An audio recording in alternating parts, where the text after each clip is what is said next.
Hi, my name's Drymon. I'm the director of the Spongebob movie, Search for SQUAREPANTS. I met Steve Hillenburg on a show way back when. He was the showrunner, and I was a storyboard artist. And we worked a little bit together on that, and that's how we got to know each other and kind of develop our relationship, I guess.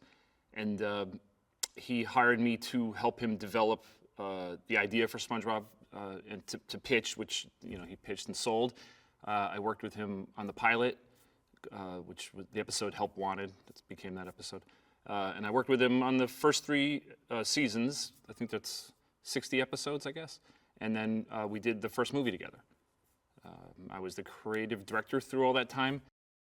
Steve really had this vision of who SpongeBob could be and and we had a lot of references, and we would watch other movies and like, oh, that's Squidward, and we would kind of find these archetypes, and then we would then work on the characters. I think the big breakthrough on SpongeBob for Steve was he kind of identified that SpongeBob's this innocent, and he's like a childlike innocence, and so every story, we would work, once we had kind of identified that, SpongeBob would go at problems in this kind of innocent frame of mind. He would never premeditate a solution. It would all just kind of come out of this magic of just trying and positivity, and he would kind of accidentally stumble into this success, and people like Squidward and Mr. Krabs would be foiled by, who were always trying to take advantage of SpongeBob. The innocent kid would always kind of win. When we were doing SpongeBob, it wasn't like we were trying to live up to something. We were just making something, and new ideas were happening all the time. I just told everybody, like, let's just come up with ideas and what makes us laugh, and that's how we did it in the beginning. Just make it up as we go, and let's find new places to go with jokes and character. And sometimes we dive back into familiar areas that we kind of, that the audience, I think, will probably recognize, but let's take a little different twist on it. So I think it was a nice mix of old and new. The nice thing about working on taking these characters into a longer form, doing a 80-minute story as opposed to 11-minute stories. You have moments. You can allow moments can open up, and you can have you can really dive into. There's a couple like emotional moments between SpongeBob and Mr. Krabs, or SpongeBob and Patrick, and they're all dealt with. I think the audience will look at them and laugh at them because you're kind of laughing with you kind of like, you're a little outside of what the characters are, but seeing those characters, cry, or seeing those characters, get emotional, or just spend, there's moments where they go into the underworld and it's this big, dramatic, scary place, and we have these big, larger than life monsters. Like, we're able to, and present them. We're able to present these monsters in a scary way, and the characters are actually frightened. That's something you don't really get to do in the 11-minute form because it's so quick, and it's really just about the comedy. In the movie, you have to try to make the audience, care about the drama, feel the drama, so you don't, so it just stays interesting. So I think seeing these characters on the big screen, in a theater, in a longer form, it's the same, but it's different. It's something you're not going to get from the television show. The movie's about SpongeBob wanting to grow up, right? Like, I think for me, that's what was interesting about the SpongeBob story, and I think that's what's relatable. Every kid wants to be bigger. Every kid wants to be older. Every kid wants to grow up. Everybody can relate to what SpongeBob wants. And then there's a moment in the movie where SpongeBob gets it. He achieves it. He does grow up. He does become a big guy.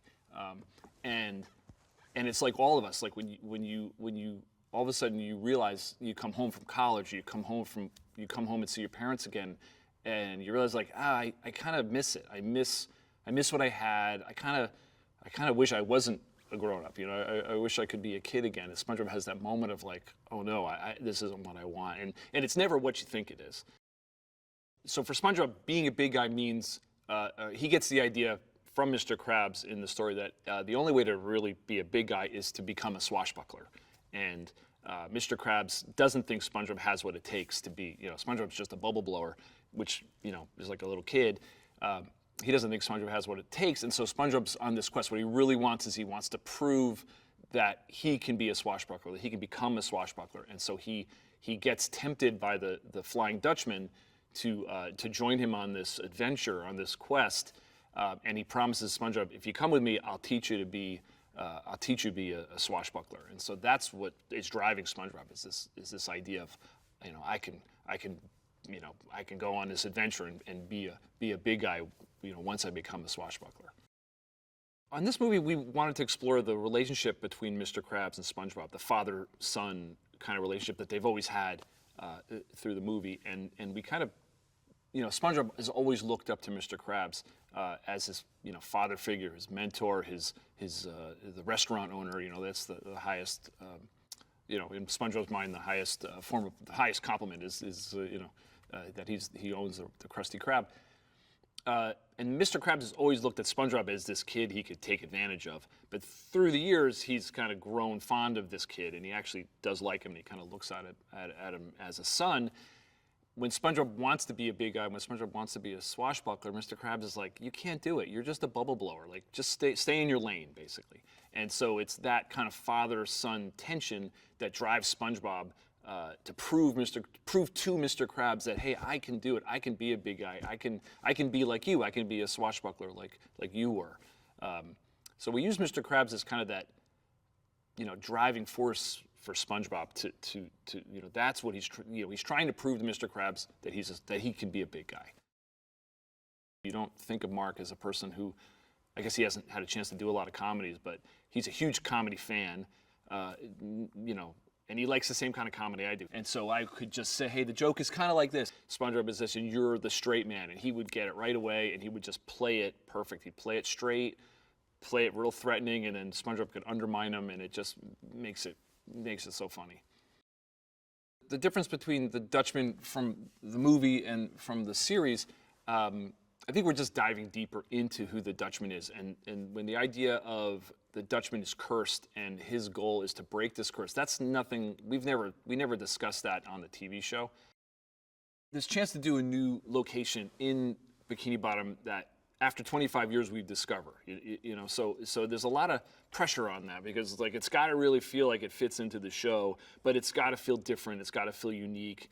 And so we were looking at old paintings and we were trying all kinds of different, just exploring all different things. And I found some photographs of underwater caves where you could see the stalactites coming through the top of the surface of the water, and they were beautiful. And they're just these they're not lava formations, but they just kind of these weird formations under the water, and they're kind of cramped. And anyway, we hadn't done anything like that, and I thought, well, that's kind of a cool location to start.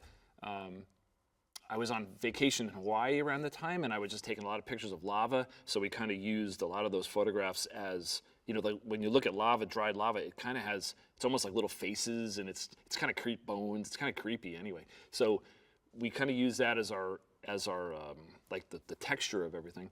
And then at the time we were doing some previs, or visual development, and we're having different artists just try different things, just throwing stuff on the wall.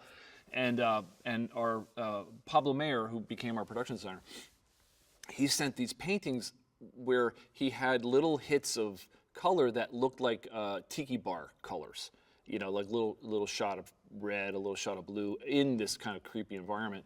And I thought, well, that's great, because the tiki kind of look is so part of SpongeBob. But then there's when you go into those tiki bars, they're a little creepy. So we kind of brought that kind of creepiness in, so then it felt fun. Then it felt like, okay, it's a cave, it's lava, it's creepy, but then you have this tiki bar colors that are kind of unexpected, and so now it feels like SpongeBob, it's almost like a blacklight poster or something. And so then it felt fun, and it felt like it belonged in this world. Any project you work on in animation, it's really the crew, and the movie would be different if you replaced even one person. There were just, because everybody, it's such a collaborative process, animation, and so and ideas come from everywhere. You know, maybe there's a you know, a lot of them come from the artists and the production designer, the painters and the actors, but then there's also plenty of times where, you know, a PA or production manager will, I don't understand that piece, or, you know, or I'm looking for an idea and someone will just throw an idea in.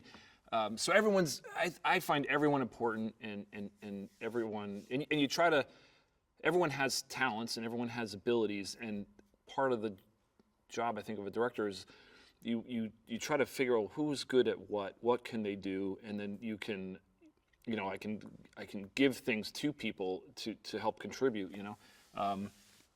Lisa Stewart, who's our producer, I know Lisa from DreamWorks. We worked together a little bit, so we have a little bit of history, but we never worked as close together as we did here. Lisa has a ton of experience. She came out of live action. In fact, she's the one, when we were talking about the live action portion of the movie when that first came up, I was like, well, we're gonna have to hire someone to direct that. And she's like, oh, you can do it. And I'm like, I don't think I can do that. I've never done anything close to that. And she's like, I've produced a ton of live action movies. You'll be fine. I'll be there. I'll show you how to do it. So I just would really, you know, and I think a lot of the production was like that. Like Lisa, you know, I would start to worry, or I don't know if this is going to work out, or, you know, I'm ready to give up. And Lisa, you'll be fine. It's going to be good. Don't worry. So she was very good at, like, just kind of keeping everything on the rails. You know, like I said, in these movies, there's plenty of times where things feel like they're falling apart, and she's again, she's got the experience. Just like, keep going, one foot in front of the other. We'll get there. And not to mention, you know, story ideas and art ideas and all those things that she contributes as a producer too. If I could visit Bikini Bottom, I would probably want to try a Krabby Patty. You know, everyone thinks they're hamburgers. They're not hamburgers. They're the ingredient is secret. So I don't know what's exactly in there, but I think I would try a Krabby Patty. I know when we were writing the stories, we were always trying to find the kid, what's the relatable, what will be relatable to kids, and so that was always like, we needed to find that idea, you know, like, you know, what does SpongeBob want, and how is that similar to what a kid wants? You know, he wants to fit in, or he wants friends, or he wants to be a big guy, or, you know, he wants someone to like him. Like, it's all things that kids feel. And then the other side was like, well, and what's the funny idea? What's the big, you know, what's the visually funny idea? And we need to always have those two elements to have a story develop. And so I think that's what people like. I think you can watch the show. It's very silly. It allows you just to kind of watch something and forget all your troubles and just laugh. And I think it's those two things that makes people relate to it and come back. When you go and you watch a movie with a crowd of people and you're all laughing at the same thing, there's something very strong about that. And just watching a movie with a room full of people who love this character, loved all these characters, and everyone's laughing at the same thing. Like, you can all share that experience in a room of people. Comedies are always better in a room, right? In a group. Like, when you're by yourself, it's not as good. So yeah, I think that would be, you know, go see it with a gang of people. I think you would enjoy it more.